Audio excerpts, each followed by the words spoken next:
Do you want to shoot macro photography, but you just don't want to shell out the money for it? Well, I have a cheap $20 solution for you that'll get you results like this, and even this. And yeah, it's just 20 bucks. Well, 20 bucks and some change.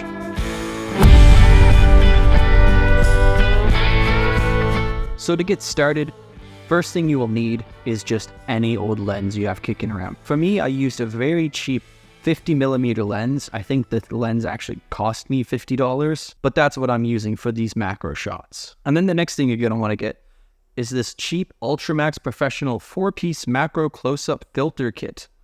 That's literally the Amazon description. It goes on, but that's too long to read. But basically, it's 20 bucks, and that's what I bought, and I figured I'd give it a shot. Basically, this is a 4-piece set with different magnifications, and it's like holding up a magnifying glass to your lens to take a shot. It has 4 different strengths. For all the examples I use in this video, I use the highest magnification because why not? Go big or go home, right? The other thing you might want to consider getting is step-up rings. Step-up rings are fantastic. Basically, these little guys attach to your lens, and you can basically use bigger filters on a smaller lens.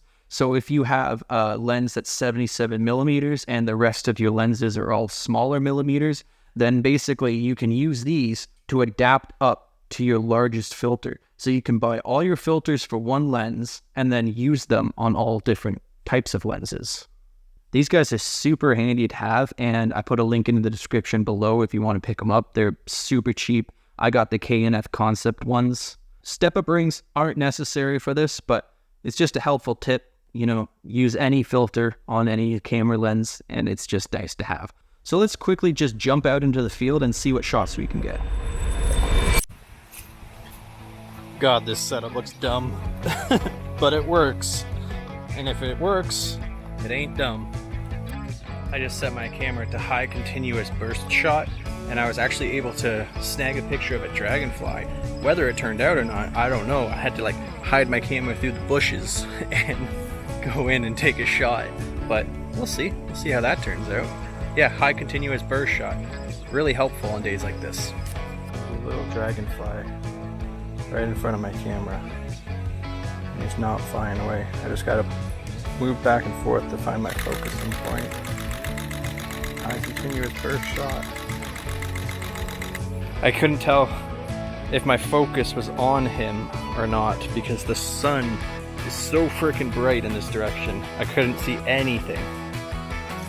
I'm currently chasing a grasshopper around the yard. I just snagged some pictures of him, but now I don't know where he went, so I'm really hoping those photos turned out. High continuous burst, I'm telling you. So as you can see, I chased that grasshopper around outside, and I managed to get this shot. And this is super cool, man. Like, you would never be able to get this shot with a 50mm lens without these adapters. And look at how nice that is. Like, if you zoom in, you can see all the little tiny hairs. This guy's got a really nice beard. But yeah, I just ran a little bit of denoise through it, but even still, there's not a lot of chromatic aberration. It looks pretty sharp. Pretty nice shot, considering these are $20 filters. Let's take another look. Now this one is just a cactus bush. Just a little, one of those prickly bushes that you walk by and then you go, oh crap, gotta pick all these burrs off me. That's one of these guys. But look at it. Up close, it just looks so cool. Like, you can get in there, you can see all these little tiny webs from something. You can see all the little droplets of water. Mind you, it was bone dry outside, so I don't know what these, maybe they're not droplets of water, maybe they're like prickly bush sap. I don't know. I'm not a botanist.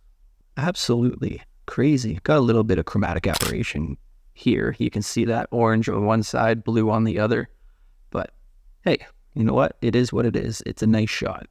Now, what I noticed going out shooting these macro shots with these filters is light's super important. That's obviously a staple of photography, but more so in this case I found, because I took a picture of my cat's eye and it was in a dark room. There was no light whatsoever. And even though it looks cool, it's just, you know, the detail's not there. Like, you lose a lot of detail here. It's not really popping like it should. But then I took a picture of a dragonfly. I literally chased it around the yard and I got it in some really nice light. And look at the difference. Look at how beautiful that is. You can see so much. Look at its eyes. Like, that's wild, man. Absolutely crazy. And that's just what a little bit of light will do to your photos. Yeah, I'm super happy with how these turned out with these little $20 kit, man. That's awesome. Here's another one. Kind of looks like the dude's smiling. So comment down below, are you going to get these filters and take a stab at macro photography? Also, if you guys like this sort of content, subscribe. I do everything photography related all the time. I upload fairly frequently. And if you'd like to see more, yeah, subscribe. I'd love to see you guys back here hanging out in another video. Thank you so much for watching, guys. You guys have a great day. Peace.